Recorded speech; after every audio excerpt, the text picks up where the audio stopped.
Tere, Märt siin ja täna tahaks jagada sellistest asjadest, ma tegin mõned punktid ka, miks kaal ei lange. Esimene punkt on tegelikult sinu mõtlemine, loomulikult. Iga asjaga, ükskõik mida sa teed elus, esimene asi on sinu mõtlemine, sinu mõtteviis, sinu inimesed ümber, sest need ka mõjutavad erinevad asjad, negatiivsed asjad, keegi ütleb sulle midagi. Ja see kanal või see profiil või mina, mis ma räägin alati kaalulangusest, sest tegelikult see on väga suur probleem ja jagan enda teekonda ja läbi enda kogemuste ja teadmiste siis miks näiteks siin praegu kaal ei lange. Järgmine punkt on tegelikult stress. Kui sul on stress, on kahte sorti inimesi. Kui sul on stress, siis sa sööd üle ja teistpidi on selle inimesed, kes üldse ei söö. Stressi võib tulla ka see, et sul tulevadki maguseisud. Sa sööd lihtsalt ja sööd. Ja sellega kaasneb ka see, et kaal ei lange. Olen jagan uuesti siia lühidalt, kui mul olid teatud asjast tuli pinged, see oli 2023 või 2024 oli see.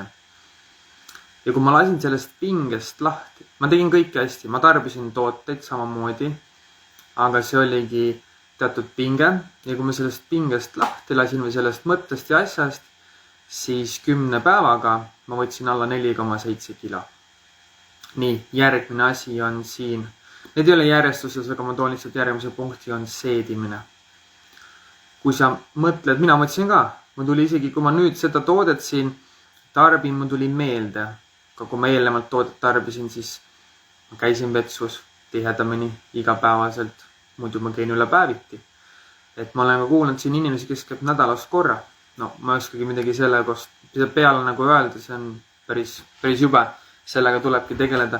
Ja sellepärast ma ka seda kõike teen siin ja räägin ja jagan. Me võime küll mõelda ja teada, me teame kõike. Ja tegelikult me ei tea tegelikult ja me arvame samamoodi, mina samamoodi. Et see vetsus käimine tegelikult on ikkagi 1-2 korda päevas. See hoiab sinu kaalu kinni. Kui see vetsus ei käi, siis palun väga. Miks mina võtsin 3 päevaga 2 kilo alla ja vöö ümbermoodust, sest ma hakkasin rohkem vetsus käima. Nii lihtne see tegelikult on. Ja nüüd samamoodi ka tegelikult kaal langeb rohkem. Siin on ka teiste erinevad siis näiteid. Ja mul on mõned märkmed ka siin ma tegin ja ma alati teen seda selle koha pealt, et ma teen läbi enda kogemuse ja mida ma kõike siin jagan. See ongi see eesmärk, see oligi selle eesmärgi selle põhjuse ma tegin selle. Mul on ka ingliskeelne konto, ma tegin selle põhjusega, et seda kõike tegelikult jagada. Et lugesin teatud mingid kommentaare ja postitust ja siis ma sain nagu aru, et miks mitte seda kõike jagada. Nii, veel üks punkt on kindlasti on kehapuhastus. Kui sa pole kunagi kehapuhastust või soolestiku puhastust teinud, siis tee seda. Kui sa soovid selles mõttes, nagu ma olen ka jaganud eelnevalt, kui sul näiteks seedimisega probleem, võta söö ingverit. Kui sa saad ingveri, kollast ingverit, värsket ingverit, siis see on väga hästi. Sest see ei ole nii kibe, see on mahlane, see on värske, see on sama kas värske kartul või mädanud kartul või siis vana kartul, ütleme nii. Sest et mul viimased 4,8 kilo ingverit siin oli, muidugi ma sõin selle ära, aga ta oli puine ja kuiv ja nii edasi. Ma viilutasin selle lihtsalt ära ja sõin ja jõin vett peale. Väga lihtne. See aitab seedimisele, annab energiat. Järgmine ka siis oligi mitte järgmine, aga kehapuhastus selles mõttes siis ongi sibulad, küüslaugud. No, ongi küsimus, kas sa võtad peotäie sibulat või küüslauku sööd või võtad peotäie krõpsu või Coca-Colat või mis igas. Meil kõigil on need näksimised ja asjad ja sellest ka tulebki see, et sa toidad ju parasiite tegelikult ju suhkruga. See on nende parim toit selles mõttes. Ja mida vähem sa seda sööd, seda vähem nad saavad. Ja ma mäletan, kui ma tegin mingi testi ka, kui ma olin Filipiinidel, 2023 oli see ja samamoodi siis minu hommikusöök on tavaliselt mingi 12 või 1, see sõltub muidugi kui magama lähen, aga ikkagi sellise viisi Filipiinidel samamoodi. Ja ma võtsin teatud asjad välja ka samamoodi ja see söögiisu selles mõttes kadus või see nüüd vale sõna on söögiisu, see nii-öelda kõht on tühi kogu aeg. Et ja kehapuhastusega, soolistiku puhastusega on ka tegelikult see, et nagu eelnevalt ma jagangi enda kogemus siin just see, mida ma kõike jagan, on siis see, et nagu hambad haisevad. Kui sa higistad, siis higi haiseb ja nii edasi. Me mõtleme, et see on normaalne. Meil on öeldud kuskilt ülevalt, see on kõik normaalne. See on ka normaalne, et täiskasvanu keskmine suhkruvajadus või kuidas iganes nad nimetavad, seda on 25 grammi või palju see on. Tegelikult see peaks olema 0, sest mida rohkem suhkurt, valget suhkurt, töödeldud suhkurt sa sööd, sellest on ka erinevad kõik terviseprobleemid. Ma võiksin tundide viisi rääkida ja jagada lihtsalt neid mõtteid.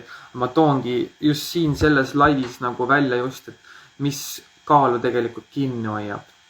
Ja sa pead lihtsalt testima selle koha pealt, kui sa tahadki nagu kaalust alla võtta ja sul on kõht tühi, sa sõid just näiteks.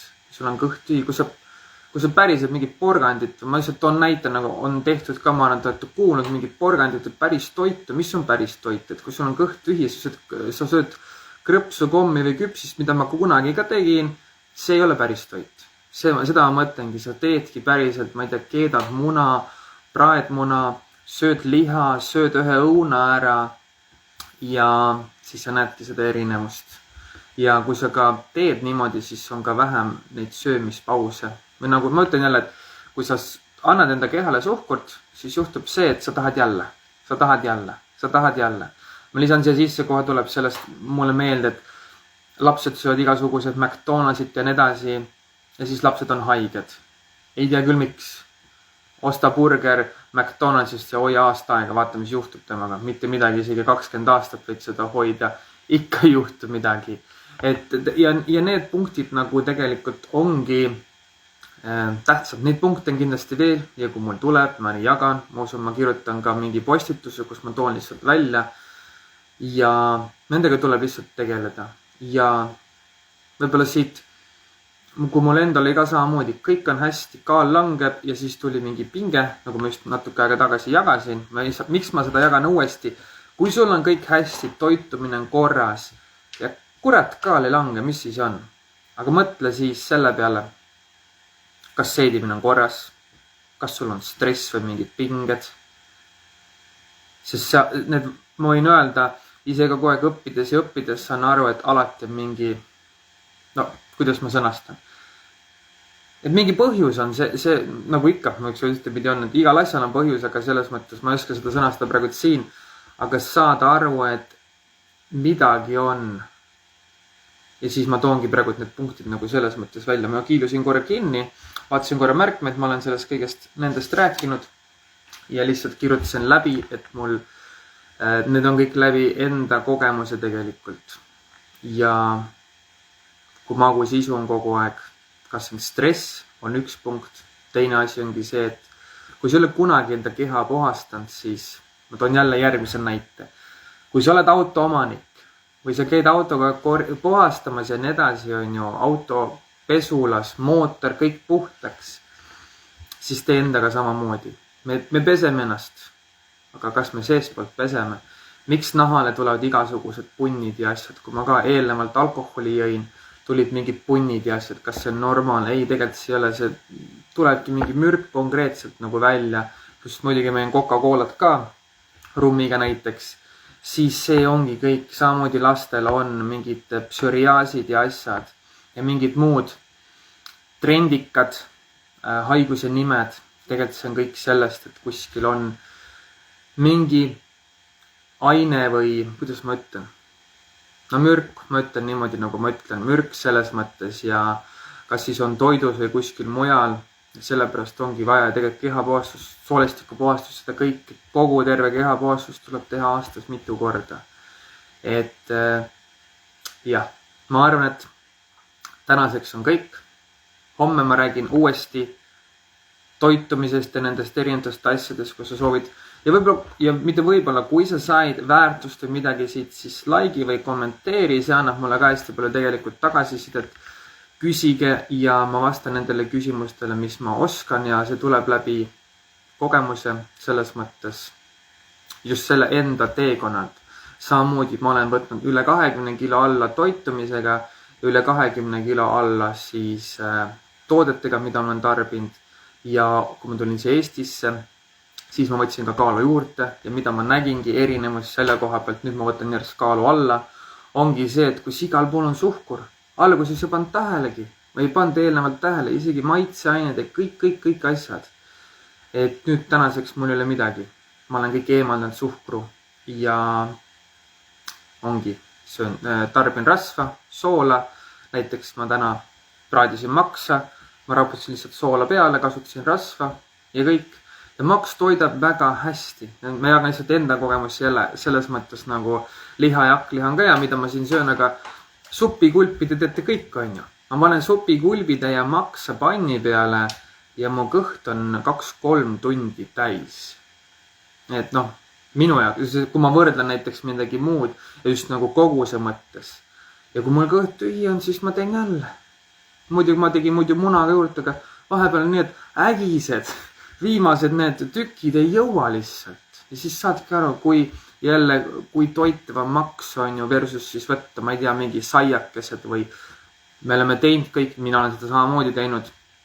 Tööl käies Soomes võtad lõunaaegu energiajoogi ja siis võtad saiakesed, siis võtad mingi 1 eurose pitsa, jutumärkides on ju mingit jamps ja siis on jälle kõht tühi ja sealt tulevad igasugused, endalgi olid eelnevalt mingid punnid ja kõik asjad, see tulebki see välja, ma ei oska viisakamalt, ma toon selle, ma räägin nii, nagu ma räägin ka viimase mõtte, et kui sealt tagantpoolt tuleb mingi mürin korralik, see ei ole tegelikult normaalne, see ongi see, mida sa just sõid või mida mina just sõin sel hetkel.